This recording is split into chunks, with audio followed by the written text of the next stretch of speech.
Kendomang Zhagodenamon Lodge Indigenous Skills Training Program. KZ Lodge Indigenous Skills Training Program is back up and going at Hammersholt High School in Thunder Bay. House number 2 is currently being built, a very popular program at the school with a whole new group of 19 Indigenous youth working hard to complete the build. It's another giant step forward for the school's land-based program, connecting to poverty reduction issues and addressing the housing crisis in remote First Nations communities. The program plans to tackle both the need for more innovative housing solutions as well as for students to develop hands-on skills and certifications to get exposure to potential future work opportunities in the skilled trades. More houses are now being built for the 9 Matawa First Nation communities. KZ Lodge is so different because we're obviously building a house and going out on the land to do things like learning our culture. Like our last trip we went on was the fishing one, and we caught a lot of fish. And then another one we did was we brought out a moose hide and made the scraping tools out of the moose legs. KZ Lodge is a very good class because we're always doing something so new every day.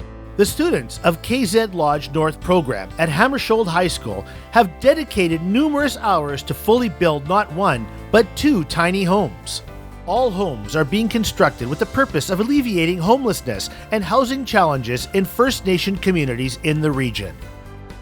By learning to properly operate power tools and navigate a construction site, the Indigenous students in the KZ Lodge program successfully built a 10 by 30 one-bedroom tiny home this past spring. The home was donated to Matawa First Nations management. The program is culturally focused and allows Indigenous students to work towards earning secondary school credits and prepare students to pursue skilled trades training in college or other certified programs. It's unbelievable that we made this thing. It took exactly 3 to 4 months to get the wallings, the ground, the roof, the sidings, and all that. It's a great learning process, and I've enjoyed learning ever since I've come out of a mindset where I'm just coming here for money, but instead I changed it around. I'm eager to learn new skills and more wisdom and knowledge so that I can use for the further future if I were to build another house like this.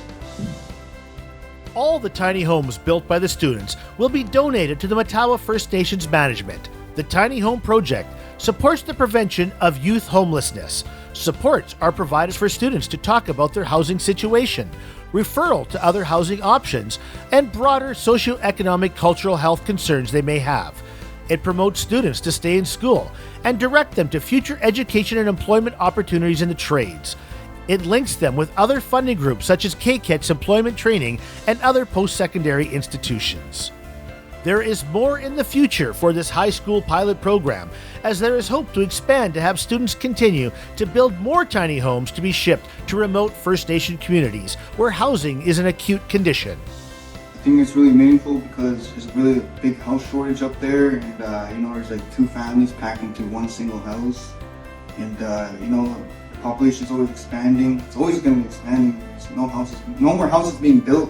That's why it's really important for us to build more houses and to be bringing skills to the community straight there, not just from far away, which is really expensive. So I really think it's important that we learn ourselves and we take it to our own communities.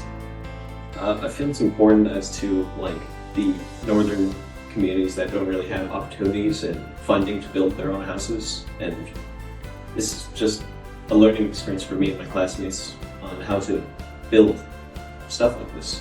So it's a very nice opportunity. The program supports the enhancement of technological skills for students in grades 11 and 12 by offering real-world connections and career opportunities in the skilled trades. Thanks to the efforts of everyone involved, and with the support from Matawa First Nations Management, Thunder Bay Indigenous Friendship Center, CMHC, and the Lakehead Social Planning Council, a difference has been made in the efforts to increase housing for those in need. The First Nations Housing Community is proud to present Hammarskjold High School students with a 2023 Community Housing Recognition Award.